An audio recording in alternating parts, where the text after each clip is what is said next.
ચલો વિદ્યાર્થી મિત્રો, આજે આપણે ધોરણ 12 ની અંદર નામાના મૂળ તત્વોનો જે પહેલો પાઠ છે ભાગીદારી વિષય પ્રવેશ, એની અંદર બોર્ડની પરીક્ષામાં જે 3 ગુણના નાના દાખલા પૂછાતા હોય છે એનું સોલ્યુશન આપણે કરીશું. લાસ્ટ વિડિયોની અંદર 1 થી 4 દાખલા ઓલરેડી આપણે સોલ્યુશન કરી લીધું છે.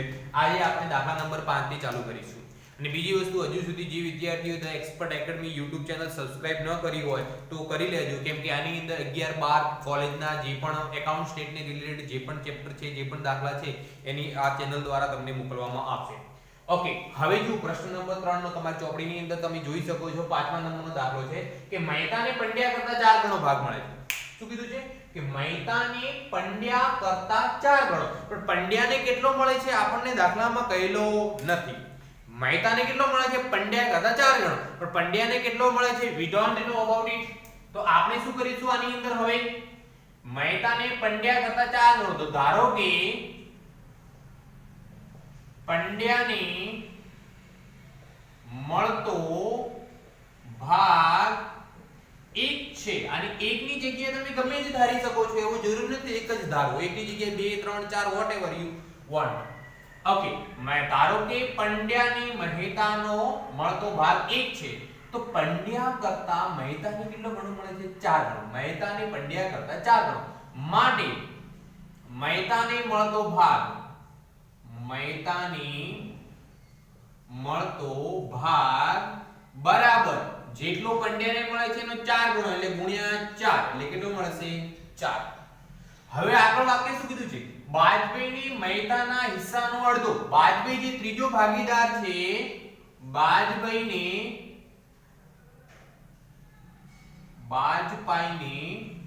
મળતો ભાગ, કેટલો ભાગ મળે છે એમને, તો કે મહેતાના હિસ્સાનો અડધો. તો મહેતાનો હિસ્સો કેટલો 4, અને એના અડધા કરે છે એટલે 4 ભાગ્યા 2 બરાબર કેટલા મળશે અહીંયા 2. તો ત્રણેય ભાગીદાર થયા, કયા કયા ભાગીદાર થયા જોઈ લો અહીંયા, પંડ્યા, મહેતા અને બાજપઈ, 3 ભાગીદાર થયા અહીંયા અંદર. એમનું નફા નુકસાનનું પ્રમાણ, એટલે કે નફા નુકસાનનું પ્રમાણ, ધનનું પ્રમાણ પંડ્યાને કેટલો મળે, તો કે 1 જેમ મહેતાને 4 જેમ બાજપઈને કેટલો મળશે 2. Got it everyone. હવે દાખલાની અંદર આગળ શું કીધું છે, વર્ષના અંતે પેઢીનો નફો 87500 87500 રૂપિયા થયો. કેટલા રૂપિયા 87500 થયો હોય તો દરેક ભાગીદારને મળતી રકમ શોધો. તો સૌથી પહેલા આપણે પંડ્યાને મળતો નફો લખીશું અહીંયા. પંડ્યાને મળતો નફો બરાબર કુલ નફો કેટલો પેઢીનો 87500, એની અંદરથી પંડ્યાને કેટલો ભાગ મળે છે, તો કે 1 ભાગ્યા જે પણ નફા નુકસાનનું પ્રમાણ આવ્યું બધાનો સરવાળો. 4 ને 2 6, 6 ને 1 7, તો અહીંયા ભાગે કેટલા આવશે 7. હવે તમારા કેલ્ક્યુલેટરની અંદર તમે 87500 ગુણ્યા 1 ભાગ્યા 7 કરશો એટલે તમારો જવાબ આવશે ₹12500. ₹12500 રૂપિયા પંડ્યાને નફો મળશે, નફામાં પાડ. બીજી વસ્તુ, હવે કયો ભાગીદાર છે બાજપઈ, તો અહીંયા લખીશું, સોરી બાજપઈ પછી મહેતા છે. મહેતાને મળતો નફો બરાબર 87500 ગુણ્યા એનો ભાગ, મહેતાનો કેટલો છે 4 ભાગ્યા 7, તો આનો જવાબ આવશે ₹50000. એના પછી છેલ્લે બાજપઈને મળતો નફો, અહીંયા લખીશું આપણે, બાજપઈને મળતો નફો બરાબર 87500 ગુણ્યા 2 ભાગ્યા 7 બરાબર ₹25000. હવે ત્રણેયનો સરવાળો કરો તો પાછો કેટલો થવો જોઈએ કુલ નફા જેટલો 87500 જેટલો. જુઓ તો 50 ને 25 75000, 75 ને 10 85000, 85000 વત્તા 2500 એટલે 87500. તો આ આપણે દાખલા નંબર 5 સુધી લીધો. નેક્સ્ટ દાખલાની અંદર આપણને શું આપેલું છે, નેક્સ્ટ દાખલાની અંદર પણ 3 ભાગીદાર છે. દાખલાની અંદર એવું લખેલું છે કે શીલા, સુરભી અને સંકેત ની પેઢીનો નફો ₹1,35,000 છે. આ ત્રણેય ભાગીદારો છે, ત્રણેય ભાગીદારનો પેઢીનો નફો કેટલો આપેલો છે 1,35,000. ઓકે, આ લોકોએ એટલે કે ત્રણેય ભાગીદારોએ નફા નુકસાન નફો 3:2:3 ના બદલે 3:2:3 ના બદલે ભૂલથી 2:1:3 ના પ્રમાણમાં વેચી દીધું છે. તો આની ભૂલ સુધારણા નોંધ આપણે ત્રણેય ભાગીદારના મૂડી ખાતે કરવાની છે. ફરીથી જુઓ સમજાવું છું કે અહીંયા ત્રણ ભાગીદારો છે સુલા, સુરભી અને સંકેત. એમનો પેઢીનો નફો 1,35,000 3:2:3 ના બદલે એ લોકોએ 2:1:3 માં વેચણી કરી દીધી છે. તો આ ત્રણેય ભાગીદારની આપણે ભૂલ સુધારણા નોંધ લખવાની છે. તો એનો મતલબ સાચો નફા નુકસાનનો પ્રમાણ કયો થયો એમનો 3:2:3. એ લોકોએ કઈ રીતે વેચી દીધો? ખોટી રીતે 2:1:3 ની રીતે વેચી દીધો છે. તો હવે આની અંદર આપણે કઈ એક્સ્ટ્રા ઓર્ડિનરી કામ કરવાનું નથી. સૌથી પહેલા આપણે સાચી રીતે નફાની ગણતરી કરી લઈએ, પછી ખોટી રીતે ગણતરી કરી દઈએ અને બંને વચ્ચેનો આપણે તફાવત નીકાળી દઈશું. તો જ્યારે આ ભૂલ સુધારણા નોંધ હોય તો અહીંયા લખવામાં આવશે સૌપ્રથમ વિગત. કયા કયા ભાગીદારો છે અહીંયા? શીલા, સુરભી અને સંકેત. તો અહીંયા લખીશું શીલા, સુરભી અને સંકેત, ત્રણ ભાગીદારો. કેટલા ભાગીદારો છે? ત્રણ ભાગીદારો. હવે દાખલાની અંદર આપણે સાચી રીતે નફા નુકસાનની ગણતરી કરીશું. સાચી રીતે નફા નુકસાનની ગણતરી અથવા વેચણી. હવે એનો કુલ નફો કેટલો? તો કે 1,35,000. તો અહીંયા કુલનું આપણે કોલમ બનાવી દઈશું. એની અંદર કુલ નફો લખીશું 1,35,000. કઈ રીતે ગણવાની છે? સાચી રીતે. સાચું પ્રમાણ કયું છે એમનું જોઈ લઈએ. 3:2:3. 3 ને 2 5. 5 ને 3 કેટલા થશે? અહીંયા 8 થશે. 5 ને 3 કેટલા થશે? 8 થશે. આપણે આ ત્રણેયનો સરવાળો કેટલો થાય? 3:2:3 એટલે 8. ત્રણેયનો સરવાળો કેટલો થાય છે? 8. હવે આપણે 1,35,000 ને 3:2:3 ના પ્રમાણમાં વેચવાનું છે. તો સૌપ્રથમ શીલાની વાત કરીએ. કોની વાત કરીએ? શીલાની. તો શીલાનો આપણે 1,35,000 ગુણ્યા 3 ભાગ્યા 8 કરીશું. એટલે તમને તમારો કેલ્ક્યુલેટર આપેલો છે 1,35,000 ગુણ્યા 3 ભાગ્યા 8 એટલે જવાબ આવશે 50,625. તો શીલાને સાચી રીતે કેટલા રૂપિયા મળવા જોઈએ? તો કે 50,625 રૂપિયા મળવા જોઈએ. કેટલા રૂપિયા મળવા જોઈએ? 50,625. હવે એવી રીતે સુરભીમાં શું કરીશું આપણે? 1,35,000 ભાગ્યા 8 ગુણ્યા 2. તો સુરભીને 33,750 રૂપિયા મળવા જોઈએ. કેટલા મળવા જોઈએ? 33,750. અને સંકેતને બી 3 છે એટલે 3 અને શીલા અને સંકેતનો સરખો છે એટલે શીલાને જો 50,000 મળતા હોય તો એને બી કેટલા મળશે? 50,625 રૂપિયા. આ સાચી રીતે નફાની ગણતરી કરી છે. એમને સાચી રીતે શીલાને 50 મળવા જોઈએ, 50,625. સુરભીને 33,750 મળવા જોઈએ, જ્યારે સંકેતને 50,625 રૂપિયા મળવા જોઈએ. પણ એ લોકોએ ભૂલથી નફા નુકસાનની વેચણી 2:1:3 માં કરી દે. જુઓ તો 2 ને 1 તો કે 3, 3 ને 3 તો કે 6. અહીંયા કેટલા લખીશું? 6. હવે આપણે લખીશું ખોટી રીતે નફા નુકસાનની વેચણી. ખોટી રીતે નફા નુકસાનની ગણતરી અથવા તો વેચણી. એ પણ કેટલા નફાને ખોટી રીતે વેચ્યો છે? તો કે 1,35,000. હવે બીજી વસ્તુ, હવે આપણે આ 2:1:3 માં એનો એક નફો વેચવાનો છે 1,35,000. તો હવે શું કરીશું આપણે? 1,35,000 ખોટા રીત 2:1:3 છે. ખોટો પ્રમાણ કયું છે? 2:1:3. તો ગુણ્યા 2/6 કરીશું. તો આને કેટલા રૂપિયા આપ્યા આપણે? તો 45,000 રૂપિયા જ આપ્યા. કેટલા રૂપિયા આપ્યા? 45,000. એના પછી અહીંયા સુરભીની અંદર ખોટી રીતે એને સુરભીને કેટલા રૂપિયા મળ્યા? તો કે 22,500 જ મળ્યા. કેટલા મળ્યા? 22,500. અને એવી જ રીતે આની વાત કરીએ સંકેતની, તો સંકેતને કેટલા મળ્યા? તમે તમારા કેલ્ક્યુલેટરની અંદર ગણતરી કરી શકો. તો કે 1,35,000 ગુણ્યા 3 ભાગ્યા 6 કરીશું એટલે 67,500 રૂપિયાને મળ્યા. કેટલા રૂપિયા? 67,500. અહીંયા સુધી ક્લિયર? હવે આપણે શું કરવાનું છે? કઈ એક્સ્ટ્રા ઓર્ડિનરી કામ નથી કરવાનું. શીલાને સાચી રીતે કેટલા મળવા જોઈએ હતા? 50,625 રૂપિયા મળતા હતા. તો જુઓ 50,625 રૂપિયા મળતા હોવા જોઈએ, પણ એને મળ્યા કેટલા? 45,000. તો હજુ એને કેટલા રૂપિયા ચૂકવવાના બાકી? તો આની અંદર ત્યાં માઈનસ કરો એટલે જવાબ પ્લસમાં આવશે. એને જવાબ આવશે 5,625 રૂપિયા. એવી રીતે સુરભીમાં 33,750 મળવા જોઈએ, પણ એને બદલે એને 22,500 જ આપ્યા છે. તો હજુ કેટલા આપવાના બાકી? તો કે 11,250 રૂપિયા. સંકેતને કેટલા મળવા? તો 50,625. પણ સંકેત વધારે લઈ ગયો છે, ખોટી રીતે એને વધારે લીધા છે. તો એની જોડેથી આપણે રિટર્ન લેવા પડશે. કેટલાનો સરવાળો માઈનસ કરીશું આ બંનેનો. તો આવશે જવાબ આવશે માઈનસમાં 16,875. અને આની અંદરથી આ માઈનસ કરવાનું છે એટલે 0 અને ત્રણેયનો સરવાળો પણ કેટલો થવો જોઈએ? 0 થવો જોઈએ. હવે આપણે જોઈ લીધું કે 50000 આપણે એને શીલાને આપવાના ને એની જગ્યાએ 45000 આપ્યા તો વધારાના હજુ કેટલા આપવાના બાકી 5625. એવી રીતે સુરભીને કેટલા આપવાના બાકી 11250. એટલે સંકેતને વધારે લઈ ગયો છે. સંકેત જોડીથી આપણે પાછા લઈ અને આ બંને ભાગીદારોને આપી દેવાના છે. તો હવે ભૂલ સુધારણા નોંધ કેવી રીતે કરવાની છે? જે રીતે આપણે આ નોંધ કરતા હતા એ જ રીતે. તો અહીંયા લખીશું ભૂલ સુધારણા નોંધ.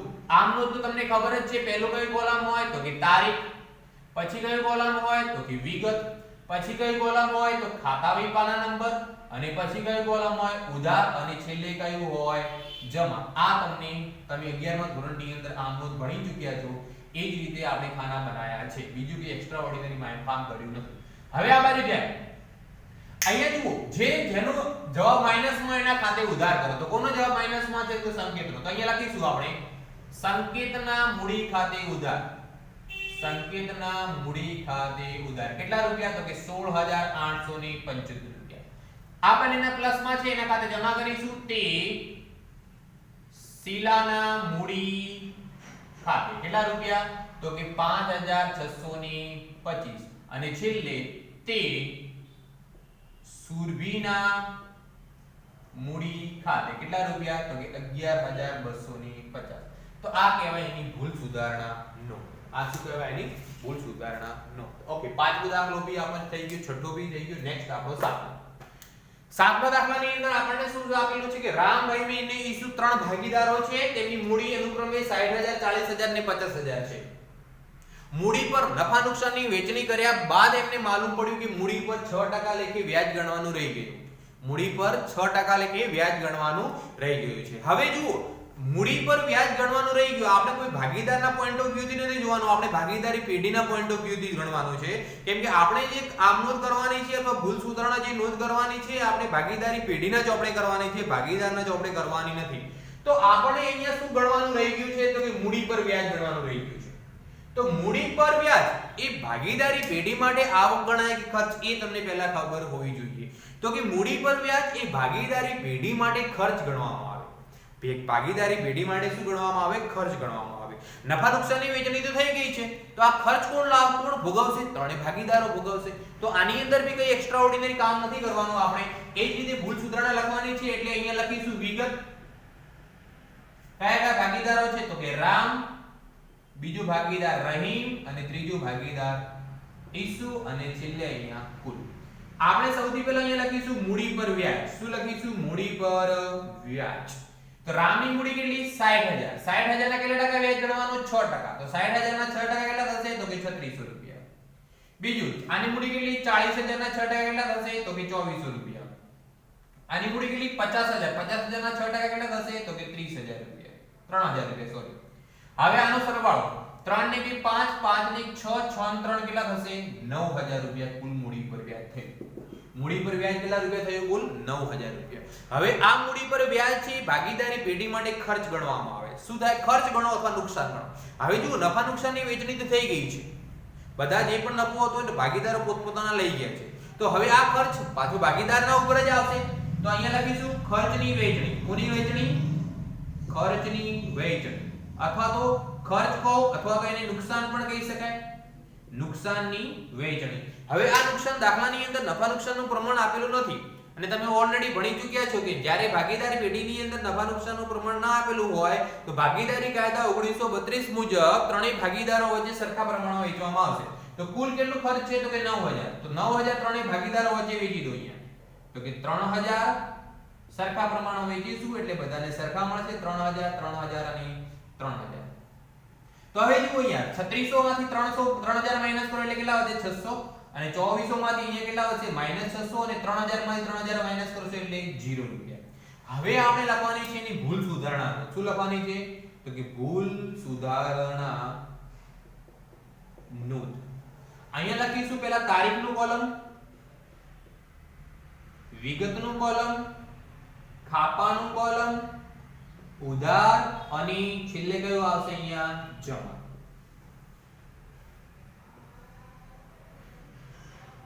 તો પહેલી નોંધ લખવાની છે જે આપણે ખબર છે કે પ્લસ માં આવે એના ખાતે જમા થાય અને માઈનસ માં આવે એના ખાતે ઉધાર. તો રહીમનો જવાબ માઈનસ માં છે તો એ લખીશું રહીમના મૂડી ખાતે ઉધાર. રહીમના મૂડી ખાતે ઉધાર તે રામના મૂડી ખાતે, તે રામના મૂડી ખાતે કેટલા રૂપિયા? 600 અને 600. આનો જવાબ તો આપણે 0 આવ્યો, એની કોઈ નોંધ થશે નહીં. તો આ થઈ મૂડી પર વ્યાજ ગણવાની ભૂલ શોધવાના નોંધ. પણ હવે જુઓ, તમે ક્યારેક કન્ફ્યુઝ થઈ જશો કે સાહેબ તમે કહો છો કે માઈનસમાં આવે તો ઉધાર કરવાનું, પ્લસ બાદ જમા કરવાનું, પણ એની અંદર ભી તમારે સ્ટેપ વાઇઝ કરશો તો જ તમારી આમનો સાચી પડશે, અધરવાઇઝ ખોટી. જો અહીંયા આપણે સાચી રીતે ગણતરી કરી છે, પહેલા જો તમે ખોટી રીતે ગણતરી કરશો અને પછી આ રીતે પ્લસ વાળો જમા અને માઈનસ વાળો ઉધાર કરશો તો બિલકુલ ખોટું કહેવાશે. તો પહેલા સાચી રીતે નફાની ગણતરી કરવાની, પછી ખોટી રીતે. અહીંયા પણ પહેલા મૂડી પર વ્યાજની ગણતરી કરવાની, પછી ખર્ચનું વહેંચણી કરવાની. હવે છેલ્લો અહીંયા દાખલો છે ક્વેશ્ચન નંબર 8 ની અંદર આપણને શું આપેલું છે જુઓ. લતા, ગીતા અને પ્રવીણા ત્રણેય ભાગીદાર છે. નફા નુકસાનનું પ્રમાણ, નફા નુકસાનની વહેંચણી કર્યા બાદ માલુમ પડ્યું કે એમને ઉપાડ પર વ્યાજ ગણવાનું રહી ગયું છે. લતાનું 2700, ગીતાનું 1200 અને પ્રવીણાનું 1500 રૂપિયા ઉપાડ પર વ્યાજ ગણવાનું રહી ગયું છે. તો હવે જે રીતે આપણે એની ભૂલ સુધારણા નોંધ લખવાની છે, આની અંદર ઉપાડ પર વ્યાજ ગણવાનું રહી ગયું છે તેની ભૂલ સુધારણા નોંધ લખો. તો અહીંયા આપણે લખીશું વિગત. તો કે કોણ કોણ ભાગીદાર છે? તો કે લતા, ગીતા અને પ્રવીણા. અને અહીંયા લખીશું આપણે કુલ. શું ગણવાનું રહી ગયું છે? તો કે એમને ઉપાડ પર વ્યાજ ગણવાનું રહી ગયું છે. તો અહીંયા લખીશું ઉપાડ પર વ્યાજ.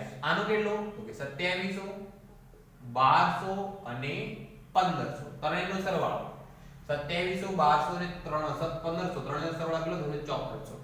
હવે આ તમને ખબર હોવી જોઈએ કે જેવી રીતે મૂડી પર વ્યાજ પેઢી માટે ખર્ચ કહેવાય, તો ઉપાડ પર વ્યાજ એ પેઢી માટે આવક અથવા નફો કહેવાય. તો અહીંયા લખીશું નફાની વહેંચણી. નફાની વહેંચણી. હવે નફાની વહેંચણી કયા પ્રમાણમાં કરવામાં આવશે? કોઈ પ્રમાણ નહીં આપેલું છે. ભાગીદારી કાયદા 1932 મુજબ સરખા પ્રમાણમાં કરવામાં આવશે. તો 5400 રૂપિયા કુલ આવક છે અને ત્રણેય સરખા પ્રમાણમાં વેચો એટલે 18 * 54 એટલે 1800 અને 1800 રૂપિયા જવાબ આવે. હવે 2700 માંથી 1800 માઈનસ કરો એટલે 900 પ્લસ માં આવે, 600 માઈનસ માં આવે અને 300 માઈનસ માં આવે. ને અહીંયા એની લખીશું આપણે ભૂલ સુધારણા નોંધ. ભૂલ સુધારણા નોંધની અંદર પહેલો કોલમ કયો આવશે? તો કે તારીખ, પછી કયું હોય? વિગત, પછી કયું હોય? તો કે થાપા, પછી ઉધાર અને જમા.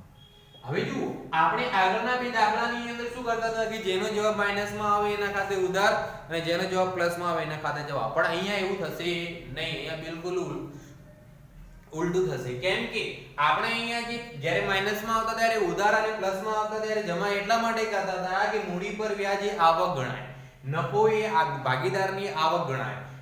એવી રીતે મૂડી પર વ્યાજ પેઢી માટે ખર્ચ છે. સોરી, મૂડી પર વ્યાજ પેઢી માટે શું છે? ખર્ચ. તો એવી રીતે ઉપાડ પર વ્યાજ એનાથી ઉલટું છે, ખર્ચ નથી, આવક છે.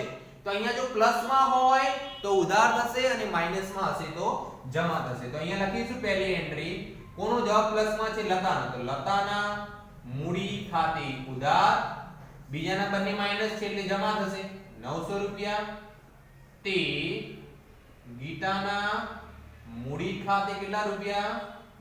600 રૂપિયા. અને તે પ્રવીણાના મૂડી ખાતે કેટલા રૂપિયા? 300 રૂપિયા.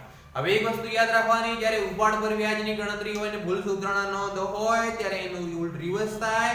જો પ્લસમાં હોય તો ઉધાર થાય અને માઈનસમાં હોય તો જમા થાય. એ વસ્તુ તમારે ક્લિયર રાખવી પડશે.